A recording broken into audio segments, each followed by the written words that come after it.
ಬೇಗ ಎದ್ದಿದ್ಯಪ್ಪು. ಏನು ಸ್ಪೆಷಲ್ ಇವತ್ತು? ಬ್ಯಾಡ್ಜ್ ಎಲ್ಲ ಹಾಕೊಂಡಿದ್ಯಾ? ಹೌದಾ, ಆ್ಯಕ್ಟಿವ್ ಇರ್ಬೇಕು, ಎದ್ದೇಳು.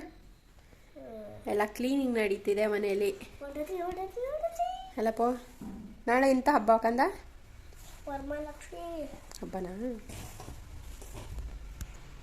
ಬೆಲ್ಟ್ ಕಾಣಿಸ್ತಿಲ್ಲ, ಬೆಳಗ್ಗೆನೇ ಹುಡುಕಿ ಸಿಗ್ತಾ ಇಲ್ಲ. ಕಂದದು ಬೆಲ್ಟ್ ಎಲ್ಲಿ ಇಟ್ಟಿದ್ದೀನೋ ಗೊತ್ತಿಲ್ಲ, ಎಲ್ಲ ಕ್ಲೀನ್ ಮಾಡೋ ಬರದಲ್ಲಿ ಎಲ್ಲೋ ಆಗಿಬಿಟ್ಟಿದೆ. ಇವಾಗ ಬೆಲ್ಟ್ ಇಲ್ಲದೆ ಹಾಗೆ ಸ್ಕೂಲಿಗೆ ಹೋಗ್ಬೇಕಲ್ಲಪ್ಪೋ. ಹಾಯ್, ಎಲ್ರಿಗೂ ನಮಸ್ಕಾರ. Welcome to my YouTube channel. ಎಲ್ಲರೂ ಹೇಗಿದ್ದೀರಾ? ಚೆನ್ನಾಗಿದ್ದೀರಾ ಅಂತ ಅಂದ್ಕೊಂಡಿದ್ದೀನಿ. ನಾವು ಕೂಡ ಚೆನ್ನಾಗಿದ್ದೀವಿ. ಇವತ್ತಿನ ವ್ಲಾಗ್ಗೆ ಸ್ವಾಗತ. ನಾನು ವ್ಲಾಗ್ನ ಅಪ್ಲೋಡ್ ಮಾಡಿದೆ, ತುಂಬಾ ದಿನಗಳಾಯ್ತು. ಈ ವ್ಲಾಗ್ ಮಾಡೋಣ ಅಂತ ಇವತ್ತಿಂದ ವ್ಲಾಗ್ ಸ್ಟಾರ್ಟ್ ಮಾಡ್ತಾ ಇದ್ದೀನಿ. ಇವತ್ತಿನ ವ್ಲಾಗ್ ಏನಂತ ಅಂದ್ರೆ ವರಮಹಾಲಕ್ಷ್ಮಿ ಹಬ್ಬದ ಹಿಂದಿನ ದಿನದ ಪ್ರಿಪ್ರೇಷನ್ ಹಾಗೆ ಹಬ್ಬದ ದಿನದ ವ್ಲಾಗ್ ಆಗಿರುತ್ತೆ. ಆಲ್ರೆಡಿ ನಾನು ಕ್ಲೀನ್ ಮಾಡ್ಕೊಂಡು ಎಲ್ಲ ರೆಡಿ ಮಾಡಿ ಇಟ್ಕೊಂಡಿದ್ದೀನಿ. ಈಗ ಸಂಜೆ ವ್ಲಾಗ್ನ ನಾನು ಸ್ಟಾರ್ಟ್ ಮಾಡ್ತಾ ಇರೋದು. ಅಂದ್ರೆ ಪಾತ್ರೆಗಳೆಲ್ಲ ಕ್ಲೀನ್ ಮಾಡಿದ್ದೀನಿ, ಮನೆ ಎಲ್ಲ ಫುಲ್ ಕ್ಲೀನ್ ಆಗಿದೆ, ಎಲ್ಲ ಐಟಮ್ಸ್ ಕೂಡ ತಂದಿದ್ದಾಗಿದೆ. ಇಲ್ಲಂತೂ ತುಂಬಾ ಮಳೆ, ಹಾಗಾಗಿ ಮತ್ತೆ ಸಂಜೆ ಹೋದ್ರೆ ಮಳೆಯಲ್ಲಿ ನೆನ್ಕೊ ಬರ್ಬೇಕಾಗತ್ತೆ ಅಂತ ಹೇಳ್ಬಿಟ್ಟು ಬೆಳಗ್ಗೆ ಸ್ವಲ್ಪ ಮಳೆ ಎಲ್ಲ ಕಡಿಮೆ ಇತ್ತು, ಹಾಗಾಗಿ ಹೋಗಿ ಪೂಜೆಗೆ ಬೇಕಾಗಿರುವಂತ ಐಟಮ್ಸ್ನೆಲ್ಲ ತಂದಿದ್ದೀವಿ. ಎಲ್ಲದು ರೆಡಿ ಮಾಡ್ಕೋಬೇಕು. ಪಾತ್ರೆಗಳೆಲ್ಲ ತೊಳೆದು ಇಟ್ಟಿದ್ದೀನಿ. ಇವತ್ತು ಸ್ವಾತಂತ್ರ್ಯ ದಿನಾಚರಣೆ ಕೂಡ. ಎಲ್ರಿಗೂ ಸ್ವಾತಂತ್ರ್ಯ ದಿನಾಚರಣೆಯ ಹಾರ್ದಿಕ ಶುಭಾಶಯಗಳು. ಮತ್ತೆ ಇಷ್ಟು ದಿನ ಯಾಕೆ ವ್ಲಾಗ್ನ ಹಾಕಿಲ್ಲ ಅಂತ ಅಂದ್ರೆ ಮದ್ವೆ ವಿಡಿಯೋಸ್ನ ಹಾಗೆ ಕಂಟಿನ್ಯೂ ಮಾಡಿ ಅದಾದ್ಮೇಲೆ ಬೇರೆ ಎಲ್ಲ ವಿಡಿಯೋಸ್ನ ಹಾಕೋಣ ಅಂತ ಅನ್ಕೊಂಡಿದ್ದೆ. ಮದ್ವೆ ವಿಡಿಯೋಸ್ನ ಇನ್ನೂ ಹಾಕೋದಕ್ಕೆ ಆಗ್ಲಿಲ್ಲ, ಕೆಲವೊಂದು ವಿಡಿಯೋಸ್ ಸಿಗದೆ ಇರೋ ಕಾರಣಕ್ಕಾಗಿ ಹಾಗೆ ಪೆಂಡಿಂಗ್ ಅಲ್ಲಿ ಇದೆ. ಆದ್ರೂ ವರಮಹಾಲಕ್ಷ್ಮಿ ಹಬ್ಬ ಬಂದೇ ಬಿಡ್ತು, ಇನ್ನು ಈ ವಿಡಿಯೋಸ್ನ ಮಾಡದೇ ಇದ್ರೆ ಸರಿ ಆಗಲ್ಲ. ಮತ್ತೆ ನನಗೆ ನೆನಪಿಗಿರ್ಬೇಕಲ್ಲ, ಯಾವತ್ತಾದ್ರೂ ಒಂದಿನ ನೋಡಿದಾಗ ಚೆನ್ನಾಗಿರುತ್ತೆ ಅಂತ ಹೇಳ್ಬಿಟ್ಟು ಇವತ್ತು ವರಮಹಾಲಕ್ಷ್ಮಿ ಹಬ್ಬದ ವ್ಲಾಗ್ನೇ ಫಸ್ಟ್ ಹಾಕೋಣ ಅಂತ ಹೇಳ್ಬಿಟ್ಟು ವ್ಲಾಗ್ನ ಮಾಡ್ತಾ ಇದ್ದೀನಿ. ಇದು ನಾನು 5ನೇ ವರ್ಷದ ವರಮಹಾಲಕ್ಷ್ಮಿ ಹಬ್ಬನ ಮಾಡ್ತಾ ಇರೋದು. ಪುಸಿ ಪುಸಿ ಹೇಳ, ಓಯ್ ಲಿಶಿತ್ ಅವ್ರೆ, ಏನ್ ಮಾಡ್ತಿದ್ದೀರಾ? ಟಿವಿ ನೋಡ್ತಾ ಇದ್ಯಾ?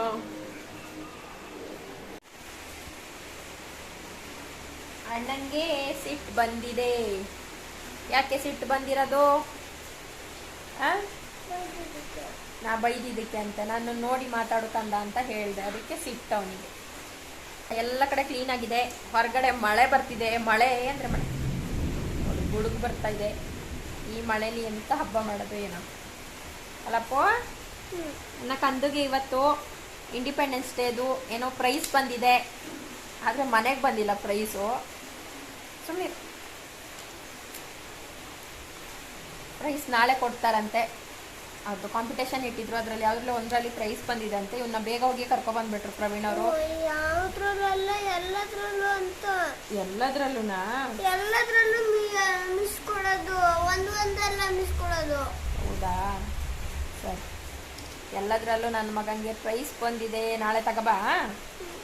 ಇವತ್ತೇ ಕೊಟ್ಟಿದ್ದಾರೆ, ಬೇಗ ಹೋಗಿ ಕರ್ಕೊಬಂದ್ಬಿಟ್ರು. ಅವ್ರು ಬೇರೆ ಕಡೆ ಹೋಗ್ಬೇಕಿತ್ತು ಅಂತ ಹೇಳಿ ಸ್ಕೂಲಿಂದ ಕರ್ಕೊಬಂದ್ಬಿಟ್ರು, ಅದರಿಂದ ಗೊತ್ತಾಗ್ಲಿಲ್ಲ. ನಾಳೆ ಬಂದರೆ ತೋರ್ಸೋಣ ಅಲ್ಲ. ಸ್ಪೀಚ್ ಮಾಡಿದ್ದ, ಆಮೇಲೆ ಡ್ರಾಯಿಂಗೆಲ್ಲ ಸೇರಿದ್ದ. ಯಾವುದೋ ಒಂದರಲ್ಲಿ ಪ್ರೈಸ್ ಬಂದಿದೆ. ಒಂದರಲ್ಲ, ಎಲ್ಲದರಲ್ಲೂ ಬಂದಿದೆಲ್ಲಪ್ಪೋ. ಒಂದರಲ್ಲಿ ಅಂತ ಹೇಳಂಗಿಲ್ಲ, ಎಲ್ಲದರಲ್ಲೂ ಬಂದಿದೆ. ಎಷ್ಟು ದಿನ ಆಯ್ತಲ್ಲ ನಾವು ವ್ಲಾಗ್ ಮಾಡಿದೆ? ಎಷ್ಟು ದಿನ ಆಯ್ತವ? ತುಂಬ ದಿನ ಆಯಿತು. ತುಂಬ ದಿನ ಆದಮೇಲೆ ಇವಾಗ ವ್ಲಾಗ್ ಮತ್ತೆ ಕಂಟಿನ್ಯೂ ಮಾಡೋಣ ಅಲ್ಲ. ಮಾಡೋಣ. ನೋಡಿ ಮಳೆ ಹೆಂಗೆ ಮಳೆ ಅಂತ.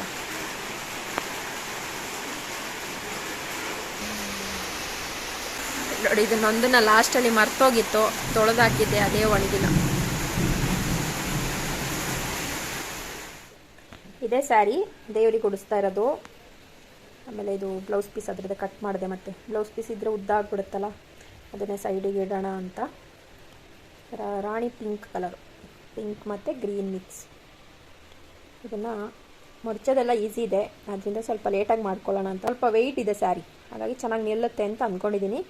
ನೋಡಬೇಕು. ಪುಸಿ ಏನು ಮಾಡೋದು? ಪುಸಿ ಪುಸಿ ಎದ್ದೇಳು. ನಾನು ಎಲ್ಲಿರ್ತೀನಿ ಅಲ್ಲಿ ಇರುತ್ತೆ ನಮ್ಮ ಪುಸಿ. ನಾ ಇಲ್ಲಿ ಸ್ಯಾರಿನ ಮಡಿಸ್ತಾ ಇದ್ದೀನಿ, ನಾಳೆ ಉಡ್ಸೋದಕ್ಕೆ ಈಸಿ ಆಗಲಿ ಅಂತ. ಇದು ಬಂದು ಇಲ್ಲಿ ಮಲಗಿದೆ. ಇವಾಗ ನಾನು ಬೆಳಗ್ಗೆ ಸ್ಯಾರಿ ಉಡ್ಸೋದಕ್ಕೆ ಈಸಿ ಆಗಲಿ ಅಂತ ಹೇಳಿಬಿಟ್ಟು ಅದನ್ನು ಮಡಚಿ ಇಡ್ತಾ ಇದ್ದೀನಿ. ಈ ರೀತಿ ಮಡಚಿ ಇಟ್ಬಿಟ್ರೆ ಬೆಳಗ್ಗೆ ಎದ್ದ ತಕ್ಷಣ ಎಲ್ಲದನ್ನು ಮಾಡೋದಕ್ಕೆ ಈಸಿ ಆಗುತ್ತೆ ಅಂತ. ಈ ಸಲ ಸ್ಯಾರಿ ಮಡ್ಚೋದಕ್ಕೆ ಏನು ನನಗೆ ಕಷ್ಟ ಆಗಲಿಲ್ಲ. ಅಂದರೆ ಸ್ವಲ್ಪ ಸಾಫ್ಟ್ ಸಿಲ್ಕ್ ಇದ್ದರೆ ಆ ಥರದ್ದು ಸ್ಯಾರಿ ಇದ್ದರೆ ಮಡ್ಚೋದು ಸ್ವಲ್ಪ ಕಷ್ಟ, ಅದು ನನಗೆ ಸರಿ ಬರಲ್ಲ. ಇದು ಸ್ವಲ್ಪ ವೆಯ್ಟ್ ಇತ್ತು ಸ್ಯಾರಿ, ಅದರಿಂದ ಈಸಿಯಾಗಿ ಆಗಿಬಿಡ್ತು. ಒಂದು 10 ನಿಮಿಷದಲ್ಲೆಲ್ಲ ಇದನ್ನು ಮಡಚಿ ಇಟ್ಬಿಟ್ಟೆ. ಇದೇ ಒಂದು ದೊಡ್ಡ ಕೆಲಸ. ಕರೆಕ್ಟಾಗಿ ಅದು ಪ್ಲೇಟ್ಸ್ ಎಲ್ಲ ಕರೆಕ್ಟು ಕೂರಬೇಕಲ್ಲ, ಹಾಗಾಗಿ ಅದನ್ನು ಮಾಡೋದು ಸ್ವಲ್ಪ ಟೈಮ್ ತೊಗೊಳುತ್ತೆ. ಇದೆಲ್ಲ ಆದಮೇಲೆ ಮತ್ತೆ ಬೆಳಗ್ಗೆ ದೇವ್ರಿಗೆ ಇಡೋದಕ್ಕೆ ಅಂತ ಹೇಳ್ಬಿಟ್ಟು ಇದು ಅವಲಕ್ಕಿ ಮತ್ತು ತೆಂಗಿನಕಾಯಿ ಅದನ್ನ ಸೇರಿಸಿ ಒಂದು ಬರ್ಫಿ ಮಾಡಿದ್ದೆ. ಅದಾದಮೇಲೆ ವರ್ಷಂಪ್ರತಿ ಮಾಡ್ತೀನಿ ನಾನಿದು. ಏನಂತಂದರೆ ರವೆ ಉಂಡೆ ಮಾಡಿಬಿಡೋಣ ಅಂತ ಹೇಳಿ ದ್ರಾಕ್ಷಿ ಗೋಡಂಬಿನೆಲ್ಲ ಚೆನ್ನಾಗಿ ಹುರಿದು ಆಮೇಲೆ ರವೆನೆಲ್ಲ ಹುರಿದು ರೆಡಿ ಮಾಡ್ತಾ ಇದ್ದೆ. ಮತ್ತು ಸಕ್ಕರೆ ಪುಡಿನೆಲ್ಲ ಮಾಡಿ ಆಮೇಲೆ ಉಂಡೆ ಕಟ್ಟೋಣ ಅಂತ. ಇದೆಲ್ಲ ಮಾಡಿ ಆಗೋಷ್ಟರಲ್ಲಿ ಲಿಶಿತ್ತು ಟಿ ವಿ ನೋಡ್ತಾ ಇದ್ದ. ನೋಡಿ ನಾನು ಕರಿತಾ ಇದ್ದೀನಿ, ಎದ್ದೇಳ್ತಾನೆಲ್ಲ. ನೋಡಿದರೆ ಮಲಗಿಬಿಟ್ಟಿದ್ದ. ಅವರಪ್ಪ ಬೇರೆ ಮನೇಲಿರಲಿಲ್ಲ, ಹಾಗಾಗಿ ಮಲಗಿಬಿಟ್ಟಿದ್ದ. ಬೆಳಗ್ಗೆ ಬೇಗ ಎಳ್ಸಿದ್ನಲ್ಲ, ಹಾಗಾಗಿ ಮತ್ತೇನು ಮಾಡೋದು, ಮಲಗಿರಲಿ, ಊಟಕ್ಕಾಗೋ ಕರೆಯೋಣ ಅಂತ ಹೇಳಿ ನಾನು ರವೆ ಉಂಡೆ ಎಲ್ಲ ಮಾಡಿದೆ. ರವೆ ಉಂಡೆ ಎಲ್ಲ ಮಾಡಿಬಿಟ್ಟು ಅಲ್ಲಿಂದ ಪ್ರವೀಣವ್ರು ಕೂಡ ಬಂದಮೇಲೆ ಊಟ ಎಲ್ಲ ಮಾಡಿ ಮನೆ ಎಲ್ಲ ಒರೆಸಿ ಕ್ಲೀನ್ ಮಾಡಿ, ಬೆಳಗ್ಗಿನ ಜಾವ ನಾನು ಲಕ್ಷ್ಮೀ ಕೂರಿಸೋದ್ರಿಂದ ಬೆಳಗ್ಗೆನೇ ಎಲ್ಲದೂ ತಂದು ಇಟ್ಕೊಂಡ್ರೆ ಕಷ್ಟ ಆಗುತ್ತಲ್ವ, ಹಾಗಾಗಿ ರಾತ್ರಿನೇ ಎಲ್ಲನೂ ಯಾವುದೆಲ್ಲ ಐಟಮ್ಸ್ ಬೇಕು ಅದನ್ನೆಲ್ಲ ಅಲ್ಲೆಲ್ಲ ಇಟ್ಬಿಟ್ಟು ಬೆಳಗ್ಗೆ ಎದ್ಬಿಟ್ಟು ಪೂಜೆ ಮಾಡೋಣ ಅಂತ. ಪೂಜೆಗೆ ಬೇಕಾಗಿರುವಂಥ ಎಲ್ಲ ಐಟಮ್ಸ್ಗಳು ಒಂದೇ ಕಡೆ ಇದ್ದರೆ ಬೆಳಗ್ಗೆ ಎದ್ದು ಪೂಜೆ ಮಾಡೋದು ಈಸಿ ಅಂತ ಎಲ್ಲದೂ ರೆಡಿ ಮಾಡಿಟ್ಟಿದ್ದೆ. ಬೆಳಗ್ಗೆ ಎದ್ದೇಳೋದು ಸ್ವಲ್ಪ ಲೇಟಾಗಿಬಿಡ್ತು.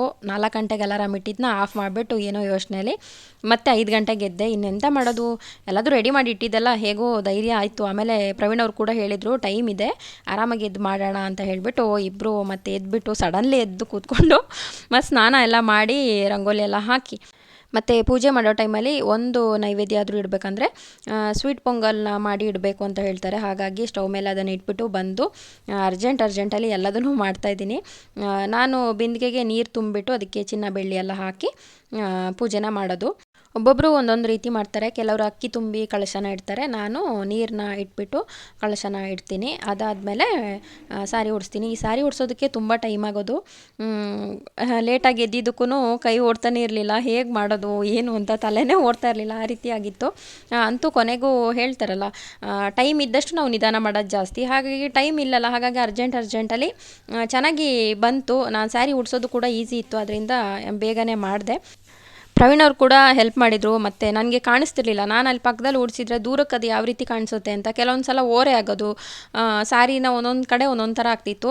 ಆಮೇಲಿಂದ ಮುಖವಾಡ ಕಟ್ಟುವಾಗಲೂ ಅಷ್ಟೇ ಅವ್ರು ದೂರದಿಂದ ಕರೆಕ್ಟಾಗಿದೆ ಹೀಗೆ ಕಟ್ಟು ಅಂತ ಹೇಳಿದ ಮೇಲೆ ಸರಿಯಾಗಿ ಹೇಗೋ ಕಟ್ಟಿ ಎಲ್ಲದೂ ರೆಡಿ ಮಾಡಿದೆ. ಆಮೇಲೆ ಎಲ್ಲದೂ ಇಟ್ಟು ಮತ್ತೆ ಟೈಮು ಆಗಿಬಿಟ್ಟಿತ್ತಲ್ಲ, ಇನ್ನು ಅವ್ರಿಗೆ ಹೇಳಿದೆ ಕರೆಕ್ಟಾಗಿ ನೋಡಿಬಿಟ್ಟು ಸ್ಯಾರಿ ಒಂದು ಉಡಿಸಿರ್ತೀನಿ, ನೀವು ಹೂವು ಇದನ್ನೆಲ್ಲ ಇಟ್ಟು ರೆಡಿ ಮಾಡಿರಿ. ಅಷ್ಟರಲ್ಲಿ ನಾನು ಕೂಡ ರೆಡಿ ಆಗಬೇಕಲ್ಲ, ಟೈಮಿಗೆ ಕರೆಕ್ಟಾಗಿ ಅದು ಮಾಡಲಿಲ್ಲ ಅಂತಂದರೆ ಮನಸ್ಸಿಗೆ ಒಂಥರ ಸರಿ ಇರಲ್ಲ, ಸರಿ ಅನ್ಸೋದಿಲ್ಲ. ಇಷ್ಟು ವರ್ಷ ಎಲ್ಲದೂ ಒಂದು ಸಲನೂ ಹಿಂಗಾಗಿರಲಿಲ್ಲ. ನಾನು ಮಾಡಿರೋ 4 ವರ್ಷದಲ್ಲೂ ಈ ರೀತಿ ಆಗಿರಲಿಲ್ಲ. ಇದೇ ಸಲ ನಾನು ಯಾಕೆ ಲೇಟಾಗಿ ಎದ್ನೋ ಏನೋ ಗೊತ್ತಿಲ್ಲ, ಒಂಥರ ಅನಿಸ್ಬಿಡ್ತು ಬೆಳಗ್ಗೆನೇ. ಮತ್ತೆಲ್ಲದು ರೆಡಿ ಮಾಡಿ ಇಟ್ಟಿದ್ರು. ನಾನು ಕೂಡ ರೆಡಿಯಾಗಿ ಬಂದು ಇವಾಗ ಕಂಕಣ ಕಟ್ಟೋದಕ್ಕೆ ಅಂತ ದಾರ ರೆಡಿ ಮಾಡಿರಲಿಲ್ಲ, ಅದನ್ನು ಕೂಡ ರೆಡಿ ಮಾಡಿ ಕೊನೆಗೂ ಪೂಜೆಗೆ ರೆಡಿ ಆದ್ವಿ.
ಲಕ್ಷ್ಮೀ ಪೂಜೆ ಆದಮೇಲೆ ಇವಾಗ ಗಂಡನ ಪಾದಪೂಜೆ ಮಾಡ್ತಿದ್ದೀನಿ. ಅಂದರೆ ಭೀಮನಮಾಸೆ ದಿನ ಪಾದಪೂಜೆ ಮಾಡ್ತಾರಲ್ಲ, ಅವತ್ತು ನನಗೆ ಮಾಡೋದಕ್ಕೆ ಆಗಿರಲಿಲ್ಲ.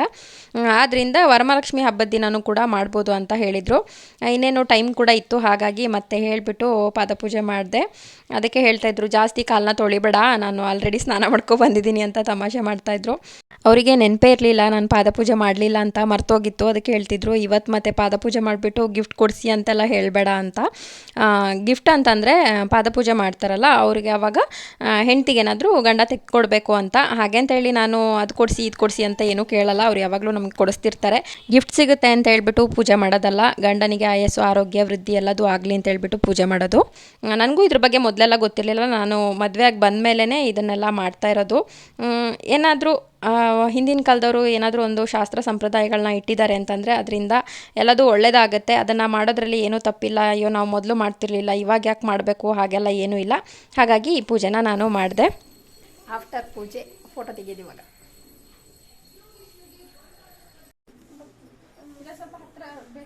ಈ ಹತ್ರ ಬರ್ತಿದೆ. ವರಮಹಾಲಕ್ಷ್ಮಿ ಪೂಜೆ ಆಯ್ತಾ? ಆಯ್ತು. ಖುಷಿಯಿಂದ ಮಾಡಿದ್ರಾ? ಮಾಡಿದ್ರಾ? ಬೇಗ ಎದ್ರಾ? ಎದ್ರಾ? ಎಷ್ಟು ಗಂಟೆಗೆ ಎದ್ರವ? 6 ಗಂಟೆ. ಇವತ್ತೆಲ್ಲ ಪಪ್ಪ ರೆಡಿ ಮಾಡಿಸಿದಲ್ಲ ಕಂದುನ, ಸ್ನಾನ ಎಲ್ಲ ಮಾಡಿಸಿ. ಖುಷಿ ಆಯ್ತಾ ಪೂಜೆ ಮಾಡಿದ್ದು? ಹೌದಾ? ಏನೆಲ್ಲ ಕೇಳ್ಕೊಂಡೆ ಮಗನ? ನಾನು ಹೇಳಲ್ಲ, ನನ್ನ ಸೀಕ್ರೆಟ್. ಸೀಕ್ರೆಟಾ? ಈಗ ಸ್ಕೂಲಿಗೆ ರೆಡಿ ಆಗ್ಬೇಕಲ್ಲ. ಇವತ್ತು ಪ್ರೈಸ್ ಕೊಡ್ತಾರಲ್ಲ, ತಗೋಬರ್ಬೇಕಲ್ಲ.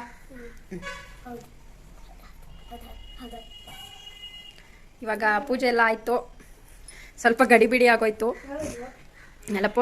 ಅಂತೂ ಟೈಮಿಗೆ ಪೂಜೆ ಆಯ್ತು, ಅದೇ ಒಂದು ಖುಷಿ ಅಲ್ವಾ? ನಮ್ಮನೇಲಿ ಈ ರೀತಿಯಾಗಿ ಪೂಜೆನ ಮಾಡ್ತೀವಿ. ಇವಾಗ ಎಲ್ಲ ಬೆಳಗ್ಗೆ ತಿಂಡಿಗೆ ರೆಡಿ ಮಾಡಬೇಕು, ಲಿಶಿತ್ನ ರೆಡಿ ಮಾಡಿ ಸ್ಕೂಲಿಗೆ ಕಳಿಸ್ಬೇಕು, ಎಲ್ಲ ಕೆಲಸಗಳಿದೆ. ಪೊನ್ನಮಣಿ ಬಾಯ್, ಟಾಟಾ. ಹಲ್ಲು ನೋಡು.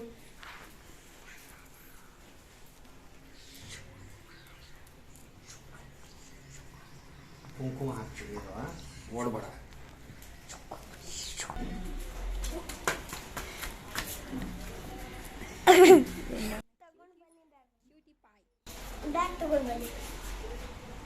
ಸ್ಮೈಲ್. ಅದಕ್ಕೆ ನಿಂಗೆ ಕೊಡ್ಸ್ಬೇಕು ತಾನೆ ನಿನ್ಗೆ. ಆದ್ರೆ ಮೊನ್ನೆ ಇಲ್ಲಿ ನೋಡಿ ಅಮ್ಮ, ಅವ್ರು ತರ್ಸಿರ್ಲಿಲ್ಲ, ಇವನಿಗೆ ಬೇಕಾಗಿರೋದು. ಮೊನ್ನೆ ನೆನ್ನೆಗೆ ಇರುತ್ತಂತ ಹೇಳಿದ್ರು. ನಾಳೆ ಇಲ್ಲ, ಇವತ್ತು ತರ್ಸ್ತೀನಿ, ಕೊಡ್ತೀನಿ ಬಾ, ಎಷ್ಟು ಕೂಡ ಜಗಳ ಮಾಡ್ಕೊಂಡೆ ಹೋಗೋದಾ? ಬಾಯ್ ಮಗ್ನೋ, ಟಾಟಾ.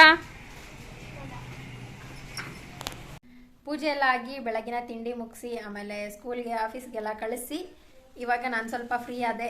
ಹಾಗೆ ಕೂತ್ಕೊಂಡಿದ್ದೀನಿ. ಬೆಳಗ್ಗೆ ಹರಿ ಬರಿಯಲ್ಲಿ ಎಲ್ಲ ಮಾಡಿ ಅರ್ಜೆಂಟಲ್ಲಿ ಅರ್ಜೆಂಟ್ ಅಂದರೆ ದೇವ್ರದ್ದೆಲ್ಲ ಚೆನ್ನಾಗಿ ಮಾಡಿದೆ.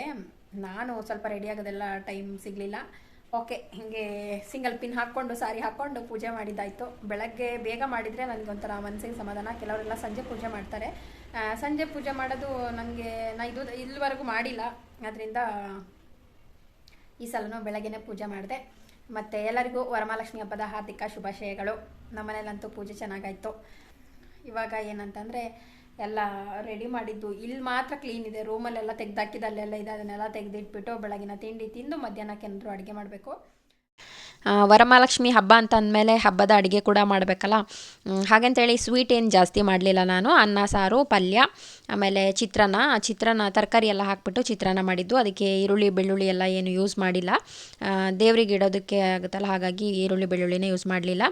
ಮತ್ತು ಪಕೋಡ, ಸ್ವಲ್ಪ ಪೊಂಗಲ್, ಸ್ವೀಟ್ ಪೊಂಗಲ್ ಇತ್ತಲ್ಲ ಅದೇನೆ.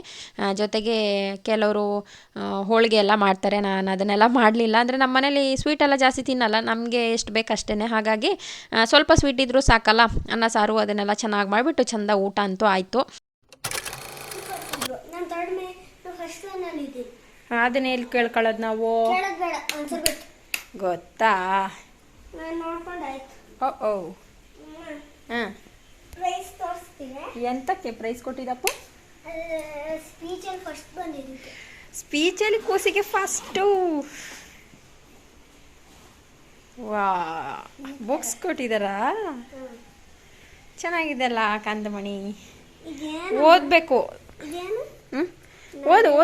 ಓದು ನೋಡೋಣ. ನರೇಂದ್ರ ದೇವ ಅವ್ರ ಬಗ್ಗೆ ಬರ್ತಿರ್ತಾರೆ. ಸ್ಪೀಚ್ ಅವ್ರ ಬಗ್ಗೆ ಅವ್ರು ಯಾರು ನೋಡಿ ಹ್ಞೂ ನೋಡಿದೆ ನಾನು ಒಳಗೆಲ್ಲ ನೋಡಿ. ಒಳಗಡೆ ಎಲ್ಲ ನೋಡೋಣ. ಚೆನ್ನಾಗಿದೆ. Good boy. ಕಂಗ್ರ್ಯಾಚುಲೇಷನ್ಸ್. ಸೆಕೆಂಡ್ ಯಾರು? ಸೆಕೆಂಡ್ ಹಾಂ ಯಾಕಂದ್ರೆ ಗೊತ್ತಿಲ್ಲ. ಗೊತ್ತಿಲ್ಲ. ಫಸ್ಟ್ ನೀನಾ? Very good. ಸಿಕ್ತು. ಅಮ್ಮ ಹಾಂ ಇವತ್ತು ರಿಶಾಂತಿಗೆ ಫ್ರೆಂಡ್ಶಿಪ್ ಬ್ಯಾಂಡ್ ಕೊಟ್ಟಿದ್ದೇನ. ಹ್ಞೂ ಅವ್ನ್ ಯಾವ ತರ ಫ್ರೆಂಡ್ಶಿಪ್ ಬ್ಯಾಂಡ್ ಕೊಟ್ಟಿದ್ದಾನೆ ಗೊತ್ತಾ? ಡಿಫ್ರೆಂಟ್. ಹೌದಾ?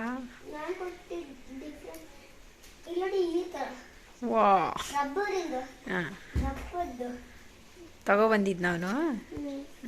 ಬೌನ್ಸ್ ಬೌನ್ಸ್ ಬೌನ್ಸ್ ಆಗುತ್ತೆ. ಸಾಕು ನಡಿ, ಕೈ ಕಾಲು ತೊಳಿ.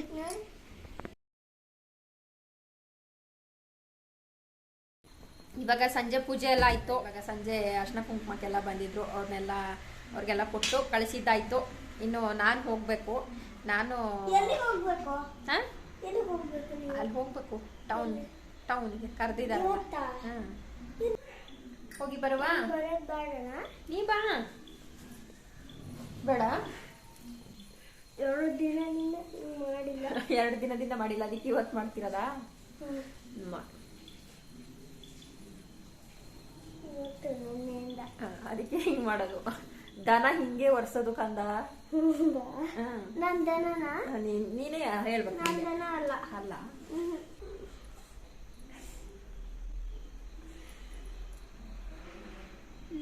ಕ್ರೀಮ್ ತೆಗ್ದಿದೆ.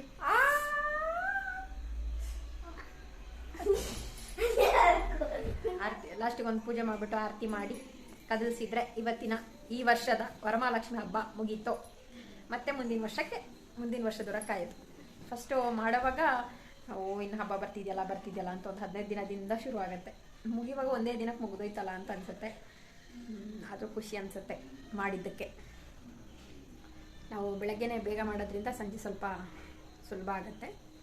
ಹಬ್ಬದ ದಿನ ಅರ್ಶಿನ ಕುಂಕುಮ ಕರೆದಿದ್ರು. ಹಾಗೆ ನಮ್ಮನೆ ಕೂಡ ಬಂದಿದ್ದರು. ಎಲ್ಲದೂ ಆಯಿತು. ಮತ್ತು ತುಂಬ ಮಳೆ ಬಂದಿದ್ದರಿಂದ ರಾತ್ರಿ ಕರೆಂಟೆಲ್ಲ ಇರಲಿಲ್ಲ. ಹಾಗಾಗಿ ನಾನು ವ್ಲಾಗ್ನ ಕಂಟಿನ್ಯೂ ಮಾಡಲಿಲ್ಲ. ಮತ್ತು ಏನಂತಂದರೆ ಇದು ನೆಕ್ಸ್ಟ್ ಡೇ ಮಾರ್ನಿಂಗ್ ಇದನ್ನ ವ್ಲಾಗ್ನ ಕಂಟಿನ್ಯೂ ಮಾಡ್ತಾಯಿದ್ದೀನಿ. ನಾನು ಲಕ್ಷ್ಮೀನ ಒಂದೇ ದಿನ ಕೂರಿಸೋದು. ಕೆಲವರು 3 ದಿನ ಎಲ್ಲ ಇಟ್ಟು ಮಾಡ್ತಾರೆ. ನಾನು ಒಂದೇ ದಿನ ಮಾಡೋದ್ರಿಂದ ಶನಿವಾರ ಬೆಳಗ್ಗೆ ಇದನ್ನೆಲ್ಲ ತೆಗೆದು ಎಲ್ಲ ಕ್ಲೀನ್ ಮಾಡಿ ಮತ್ತೆ ಮುಂದಿನ ವರ್ಷಕ್ಕೆ ಮತ್ತೆ ಲಕ್ಷ್ಮೀನ ಕೂರಿಸೋದು. ಇಲ್ಲಿಗೆ ಇವತ್ತಿನ ವರಮಹಾಲಕ್ಷ್ಮಿ ಹಬ್ಬದ ವ್ಲಾಗ್ನ ಮುಗಿಸ್ತಾ ಇದ್ದೀನಿ. ಈ ವ್ಲಾಗ್ ನಿಮಗೆ ಇಷ್ಟ ಆಗಿದೆ ಅಂತ ಭಾವಿಸ್ತೀನಿ. ಇಷ್ಟ ಆಗಿದ್ರೆ ಲೈಕ್ ಮಾಡಿ.